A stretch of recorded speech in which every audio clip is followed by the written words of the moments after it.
Hi friends, welcome to my channel. So ఈరోజు ఈ video చేయడానికి గల కారణం, నేను మలయాళంలో ఈరోజే ఒక కొత్త సినిమా చూశాను.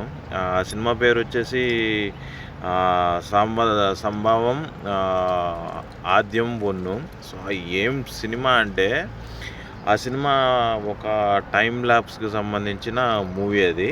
సో ఆ సినిమా చూస్తున్నంతసేపు మలయాళం వాళ్ళు ఎంత బాగా సినిమా కలరా అనిపించింది. సో కంటెంట్ మాత్రం సూపర్గా ఉంది. So I recommend every one to watch that movie. ఆ మూవీలో ఏంటంటే,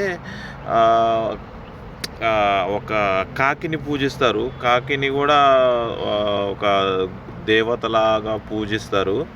పూజించి అది ఆ కాకి యొక్క శాపం వల్ల ఒక అడవిలో జరిగే స్టోరీ ఇది. సో ఇది చాలా సస్పెన్స్గా ఉంది, చాలా థ్రిల్లింగ్గా ఉంది. So I recommend every one to watch this movie. So Malayalam వాళ్ళు ఒక మెట్టు ఎక్కేశారు. సో ఈ మూవీ చాలా బాగుంది నాకు తెలిసి. So please go and watch the movie. So మీకు ఈ కంటెంట్ నచ్చినట్లయితే please like, share and subscribe. Thank you. జై హింద్.